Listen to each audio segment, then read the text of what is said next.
Magandang araw po sa lahat. Ako na naman po si Sir JR ng Usap-Usap University. At sa araw na ito, meron po akong nakitang isang interesting na article. At ito po ay istorya ng volunteerism. Ito ay istorya ng pagtutulungan. At sa aking palagay, ito ay na-impluensyahan po. It is because of the cleanup drive that they had sa Manila Bay. And in fact, that particular video na ginawa ko, it is one of the most viewed videos na ginawa ko for this channel. Right now, wala pang isang linggo yung article na yon, meron na siyang 4,000 plus views. So thank you.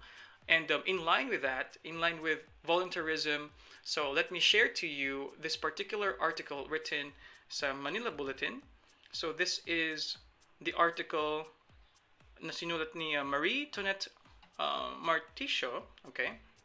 And the title is 700 Volunteers Help Clean Tacloban Downtown Coastal Areas. So, in Tacloban City, as kung maalala natin yung Tacloban City, ito yung lugar kung saan heavily hit ng Typhoon Yolanda, years back. And I think it's interesting that they decided na magkaroon ng isang mass na cleanup drive to clean the coastal areas of their city. I think because of some calamities, of course, it made them realize na we have to take care of the environment. So, according dito sa article na ito, 700 volunteers, napakadami ang pumunta sa areas ng Sabang at Siren districts ng Tacloban. At ito ay spearheaded by the city government and Anwaray. Anwaray, I believe, is a party list. And accordingly, merong napakadaming nakuha na truck ng basura. 5 trucks of garbage were hauled from the cleanup drive which the group aims to sustain every month. So, nakakatuwa dahil ito ay ginawa nilang isang regular na scheduled event. Hindi lang siya for Facebook or hashtag, Insta pics, but this is more about, more like a habit that they are trying to form. I think this is really, really positive at nakakatuwa, nakakabigay ng saya sa lahat dahil nga, sino nga ba naman ang ayaw ng isang malinis na coastal area like for Tacloban. And according to this article, ang party list na Anwaray, they also distributed garbage bins to villages in the reclamation area. Although, meron isang comment dito at the last part. It says here na sad to say, these settlers kulang ng disiplina at walang pakialam. Tapos basta lang nagtatapon ng basura, they should implement the full force of the law. So what they're saying here is kinakailangan magkaroon ng isang mabuting hakbangin, an effective government implementation para maiwasan pa ang pag-pollute ng mga coastal areas. Kasi like what it is in Manila Bay, may mga establishments na malapit sa Manila Bay itself, mga businesses, mga restaurant na hindi nag-o-obey sa mga batas na pag-dispose ng kanilang mga wastewater, for example. So, ito yung mga comments na sinabi nila sa DENR 8 sa Tacloban.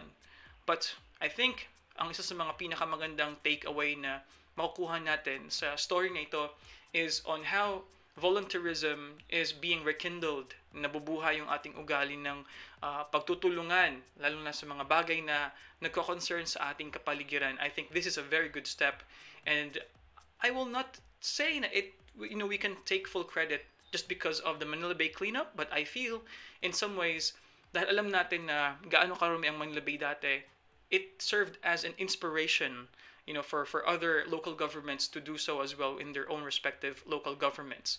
At syempre, bago magtatapos ang isang episode ng Usap-Usap University, meron tayong U3 question, of course.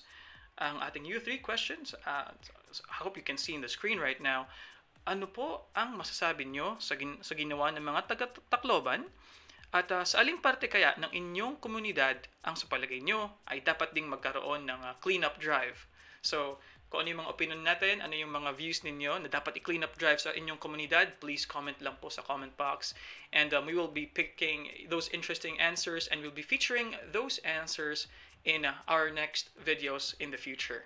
So, hanggang sa muli, ako po si Sir JR ng Usap-Usap University.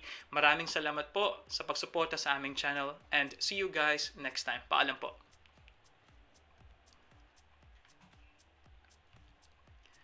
Magandang araw po sa lahat. Si Sir JR po dito sa Usap University. Ito po yung episode natin tungkol sa kanilang ginawa sa Tacloban, ang kanilang napakagandang plano na kung saan 700 na mga volunteers ang nagtulong-tulong na linisan ang kanilang coastal area. If nagustuhan niyo po yung mga ginagawa namin sa Usap University, please feel free. Please consider clicking subscribe there. Pag nagustuhan niyo rin yung video, please click thumbs up. And I'll see you guys next time po sa susunod na video. Maraming salamat po at paalam.